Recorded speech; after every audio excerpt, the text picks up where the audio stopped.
कहानी नीरू की है। पंजाब की नीरू की शादी दिल्ली के राहुल से होती है। दिल्ली कितना बड़ा शहर है ना, लेकिन आप लोगों का घर तो बहुत छोटा है। हमारे पंजाब में तो ये बड़े बड़े घर होते हैं कि मजा ही आ जाता है। कोई बात नहीं नीरू, मैं भी तुम्हारे लिए बहुत बड़ा मकान बनाऊंगा बहुत जल्दी।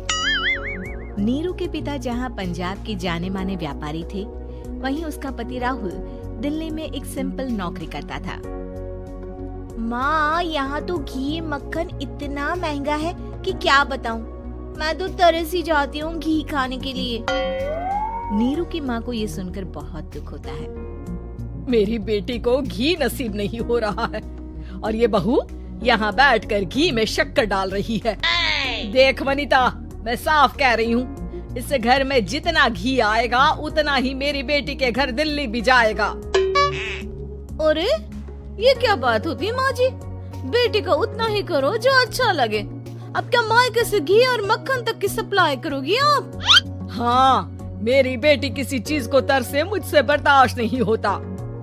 अब क्या था, नीरू के मायके में 2 किलो घी आता तो 2 किलो दिल्ली जाता नीरू के पास। एक दिन, माँ बड़ी गर्मी पड़ती है दिल्ली में। इस घर में तो एक ही एसी है और वो भी ड्राइंग रूम में। सारा परिवार एक ही कमरे में सोता है। हाँ बेटा, वो तो हर घर की कहानी है। यहाँ भी एक ही एसी है। अरे बिल इतना आता है कि क्या बोलूं। तभी वहाँ राकेश आ जाता है। माँ, थोड़ी देर में यहाँ कुछ प्लम्बर आएंगे मेरे कमरे में एसी लगाने।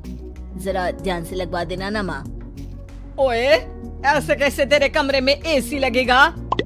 हाँ राकेश, एक बार बात तो कर लेता। अरे पापा, वो वनिता को गर्मी में नींद नहीं आती। ड्राइंग रूम में सबके साथ सोने में वो अनकंफर्टेबल है, इसलिए। अरे पूरे परिवार के साथ वहाँ तेरी बहन नीरू भी तो सोती है। वो नहीं हो रही क्या अनकंफर्टेबल? समझ रहा है ना? अगर एसी लगेगा तो एक दिल्ली में तेरी बहन के कमरे में भी लगेगा, तभी तू लगा सकेगा। राकेश वनिता को सारी बात बताता है। वनिता करती भी क्या, मन मार कर बैठ जाती है। माँ, ये लोग ठीक नहीं है, क्या करूं मैं? अरे बेटी, यहाँ आ जा, तू यहाँ आकर रह ले। अरे छोड़ दे ऐसे पति को। कैसे छोड़ दूं माँ?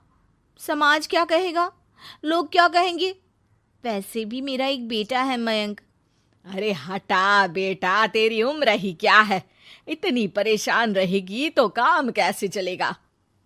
खैर, बात आई गई हो जाती है। माँ को लगता है कि नीरू ठीक है, तो वहीं नीरू के मन में एक ही लाइन चल रही होती है, यहाँ आजा। माँ ने तो बोल ही दिया है कि यहाँ आजा। बस मयंक थोड़ा सा बड़ा हो जाए, इन गरीबों को छोड़कर मैं वापस माँ के पास ही चली जाऊंगी। वो इसी सोच में बाजार में चल रही थी कि मैम, आपका दुपट्टा जमीन को छू रहा है। नीरू जैसे ही उस लड़के की तरफ देखती है, देखती ही रह जाती है। हाय रे, कितना सुंदर लड़का है ये। अब क्या हुआ? मैंने कहा आपका दुपट्टा। तो खुद ही उठाकर दे दो ना। लड़का समझ जाता है कि नीरू उस पर फिदा हो चुकी है। वो उससे उसका नंबर लेकर चला जाता है। अब क्या था, नीरू और रोहित में लगातार बातें होने लगती है। मैं हरियाणा का रहने वाला हूँ, यहाँ एक बड़ी कंपनी का मैनेजर हूँ। अच्छा, और कितने बच्चे हैं तुम्हारे? बच्चे? अरे मेरी तो शादी भी नहीं हुई है। तुम बताओ, शादी करोगी? नीरू शर्मा जाती है। अब लेकिन मैं तो पहले से ही शादीशुदा हूँ। मुझे फर्क नहीं पड़ता, बस तुम शादी कर लो। भाग चलते हैं, बहुत पैसे वाला हूँ मैं, हमेशा खुश रखूंगा तुम्हें। नीरू रोहित से मिलकर सारा प्लान बना लेती है और फिर एक दिन घर से भाग जाती है।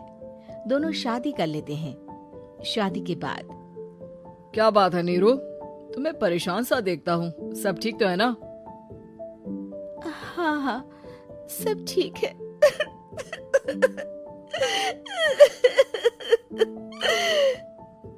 ये कहते कहते ही वो रोने लगती है। अरे क्या हो गया, रो क्यों रही हो? मैंने तुमसे एक बात छुपाई है और वही बात अब मुझे परेशान कर रही है। रोहित, मेरा एक बेटा भी है, उसका नाम मयंक है। क्या बात कर रही हो? ये तुमने मुझे पहले क्यों नहीं बताया? देखो नीरू, मेरी माँ को मैंने ये नहीं बताया है कि तुम शादीशुदा हो।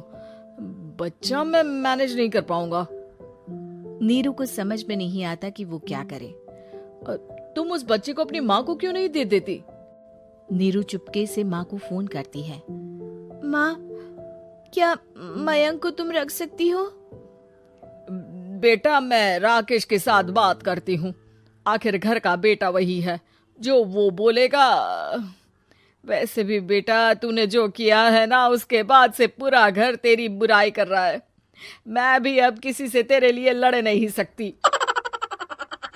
राकेश बेटा, नीरू ने तो जो किया बहुत ही बुरा किया, लेकिन मैं सोच रही थी कि क्यों ना मयंक को हम यहाँ ले आए। तभी वनीता बोल पड़ती है। वाह जी, ऐसे कैसे यहाँ ले आए? यहाँ क्या भंडारा भरा है? और जिस बच्चे की माँ ने नहीं सोचा, उसके लिए हम क्यों सोचे? नीरू को एक बार तो अपने बच्चे के बारे में सोचना चाहिए था ना। अरे लेकिन तेरे पास भी तो लड़का नहीं है ना वनीता। माँ, वनीता ठीक बोल रही है। कल को वो बड़ा होकर इसी घर का हिस्सा मांगेगा तो हम क्या करेंगे? माँ कहती भी तो क्या, वो चुप रह जाती है। वहीं नीरू का पहला पति कहता है। माँ, अगर आज भी वो वापस आ जाए तो मैं उसे माफ कर दूंगा। बेटा, गरीबी चीज ही ऐसी है, क्या करेगा? तू तो अब मयंक का सोच। वो बेचारा तो बिना माँ का हो गया।